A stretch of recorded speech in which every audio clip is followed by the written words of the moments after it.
are enlightened, or when you get to that part, you do become a we. I mean, I always ask, like the extraterrestrials, for some of them, how did you guys get so enlightened? And they say, oh, it's so easy. You just have to understand yourself as God. It's as simple as that. I'm like, well, how do you do that? For anyone who's just catching up to this conversation, because this is a big conversation, and your work has led us to a place where we now can see a very different picture of the human story and the biblical narratives and the narratives about God and who God is. My conscious contact really didn't start until about 4 years ago. I only woke up 5 years ago. And I now know that I had to complete the first part of my mission as a leader at Whole Foods before my memories turned on. Source narratives from out of ancient Sumeria and the cultures that came from ancient Sumeria, Babylonia, Arcadia, and Assyria. And once I started reading those, I was confronted with the question, what does it mean that many of our God stories are based on somebody else's stories, and that somebody else's stories are not about God at all? They're about sky people. And let us create human beings in our image. When you read Genesis 6 and you get the book of Enoch, it's a must-have. It elaborates on Genesis 6, and Enoch was a scribe, and he walked with the gods. He was their scribe. And he expands Genesis 6. He talks about the 200 angels who came down to earth and took wives and gives their names, and talks about that. I guess there was some type of prime directive where you weren't supposed to fraternize with the natives. That got them in trouble, didn't it? Oh my goodness, I've been lied to. I've been like, how could those guys at theological college allow us to miss this? You're reading a summary form of the Sumerian, Babylonian, Akkadian, and Assyrian stories about sky people. And it suddenly makes sense of a whole load of storylines in the Hebrew canon in which you have powerful ones going to war against each other and thousands of human beings being slaughtered in that conflict. So you realize that you're looking at a world with a spectrum of different kinds of powerful entities. But they also taught us. He says that they taught us astrology, astronomy, how to use crystals and rocks, taught us how to use dyes, how to use defensive weapons. But it's almost like you have to go through a grief process for your old worldview, even if you think, okay, I can see my old worldview was wrong or inaccurate, you still have to grieve for it. It's been expressed many times by the beings that, that they are extremely interested in us. And there are lots of reasons for that. You know, I want to go back to what you mentioned about Jesus for a moment, because as we're going through this worldview shift and reimagining, you know, how our Bible has been, you know, written, or what those stories even meant, it can call into question, you know, the entire Christian religion. And what I know to be true is that Jesus's teachings absolutely still apply, right? That even though this, you know, version of our history may be changing a bit, Jesus himself as a teacher and master and Son of God who came to earth absolutely had important and profound messages to share with humanity. And so I don't want that to get lost in this for people who are on this journey of relearning. After reading Paul's book and, you know, thoroughly enjoying his analysis, I'm left with this feeling that our human story has been traumatic.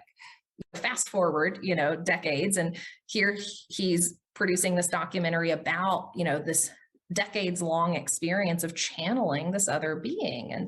And so again, I was still highly skeptical at this point.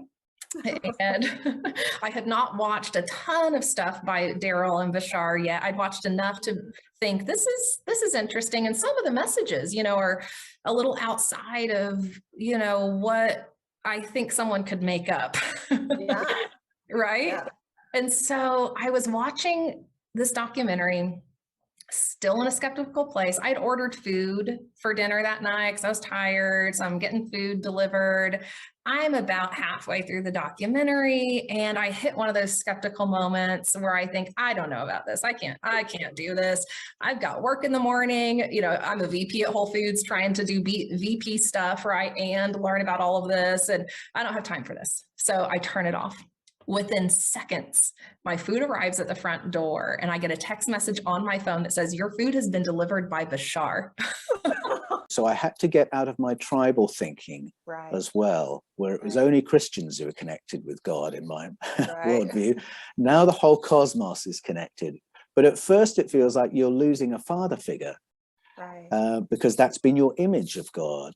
And at the end of the process, you have this far more intimate sense of connection than you started with. We want to make sure that our audience is aware that, you know, we're not people who are just accepting every single thing that's out there that's unusual. We are questioning, we are curious, we're investigating, and we also believe it's important to, you know, be grounded and to validate, right, to validate our own experience. And so, like you, I keep a little bit of the skeptical in me. You know, I think that's important. I think it's important to have a bit of the skeptic, a bit of, you know, the critical thinking abilities in any situation, right? As well as a willingness to be open and a willingness to explore, be curious, and receive. You know, not only did we think that our God is this violent being who did these very violent things to us, but what's actually happened is we have chosen to suppress very big, very real events.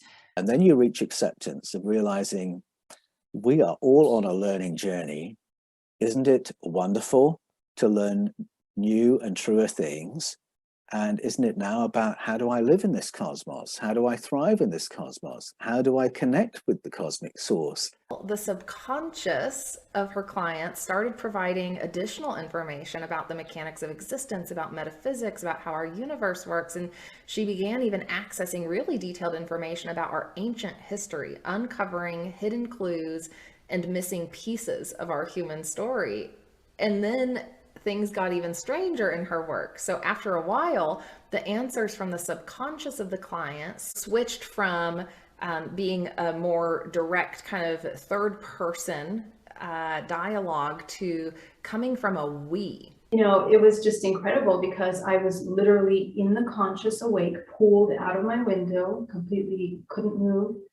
And I just remember coming on the ledge, on the garage. My bedroom is right on top of my garage. And then the beings, 6 of them, come out of the white light, and one of them approaches me. I mean, they're 7 feet tall. They, you know, definitely don't look like humans. Like, their structure is very skeletal. Don't slow down. Don't stop. Don't go back. Just keep driving, driving, driving all the way home, which is what I thought that I did. But 2 weeks later, I was at a conference, that Laramie, Wyoming conference again, and Dolores Cannon was there. And I mentioned this to her, and she said, "Oh, Barbara, we've got to do a regression to that." And so we did a regression at the end of the conference, and then so much detail came out. She was a master at getting detail.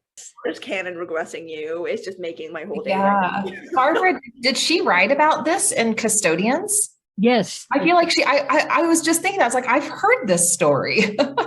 Good for you. The last 2 chapters of her book called The Custodian. Sex is powerful. And they got in a lot of trouble for this. You're not supposed to do that with these folks. And so, you know, that root chakra energy is serious stuff. And so, you know, that Eros kind of energy. And so they took wives, we're told, and they created another race of being giants. Some of them had only 3 fingers and what have you. If you read the books of Jeremiah and 2 Kings, we're told openly that the tribes of Israel remembered, commemorated with thanksgiving a whole body of advanced beings, which they would refer to as the Tseva Hashemayim. And it answers the question, what was the Bible about then? Is it just that we read it and realize there are a few ETs washing around in the text? Or are the stories about something completely different? I did a shamanic journey where I went into a chamber of secrets, and I was not sure what I was going to find there.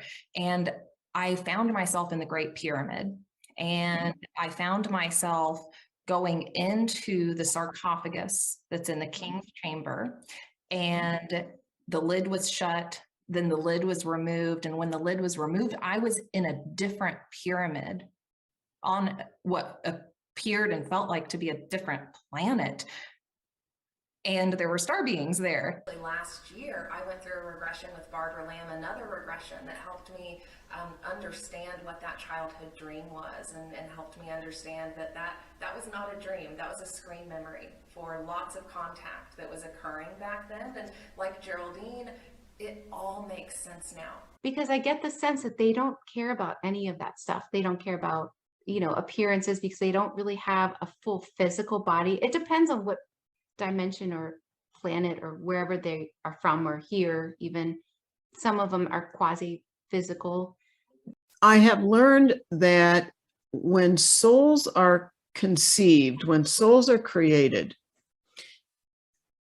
a soul that is going to incarnate primarily on Earth in order to evolve lifetime to lifetime to lifetime is what my term that I've been given is an Earth-based soul. That just means that soul was created to primarily embody on Earth. Then there's an interplanetary soul. And just so people don't get confused with that term, some people use the term ET soul, same thing. But they often talk about themselves with a name.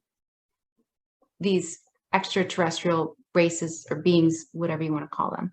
An IP soul comes to Earth to aid the evolution of humanity. Now, that's not to say that the IP soul client doesn't have a life plan, doesn't have other intentions for their incarnation. So there isn't just this one experience in any type of human experience. And there isn't just this one definition. My definition is, as I said, for me, I'm having this experience because I believe that this is what I signed up for. I've been on this planet for 50 linear years, which is quite a long time, actually. When you compare it to how things move in ship time, basically. Many of these different species of extraterrestrials claim that they help to seed us. Mm-hmm. They help to create us as the human beings that we are. Around that time period of the first hybrids. And obviously now we have, I would say, quite a few, although I'm probably looking into a narrow scope of the amount of beings here, but there are quite a few. But, in general, it doesn't seem like this experience is designed to be this only a beautiful, peaceful thing. It seems like this experience is trying to create character and trying to bring out the best, and trying to evolve what this soul human connectivity could potentially be. It makes you, wonder if this attempt, this help that came from Ashura across the globe, came after Yahweh's actions to potentially extinguish humans. What do you make of that connection between these sky people? Because you start to highlight this drama, that's playing out between the sky people, between these sky councils, between these ET, beings or races, whether it's multiple races, who have their own drama playing out, but then they also have this interaction happening, with humanity. So, where do Ashura and Yahweh connect? What's their relationship? What do you make of that? That's a great question, because in archaeological finds, items have been retrieved that suggest that Yahweh and Ashura were seen as peers. Sometimes there's a suggestion they may have been each other's consort. Once we've moved through a significant amount of that shadow work as a collective, collective, then actual big open contact will occur, because it is happening, right, for different humans in different ways. It's been happening, for thousands of years for different humans in different ways. But we are at the precipice, right, of entering the galactic community.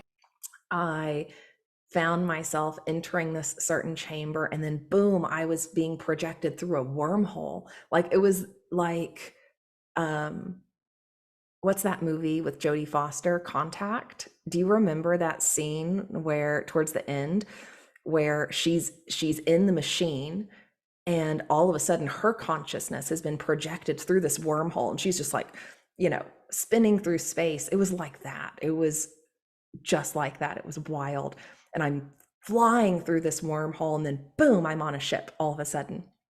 Because for us to understand this phenomena properly, for us to understand our place in the galaxy and the universe, and to understand what's possible and how these ETs are even getting here, we have to understand at a foundational level the fundamental structure, mechanics of existence, and spiritual reality that we live in.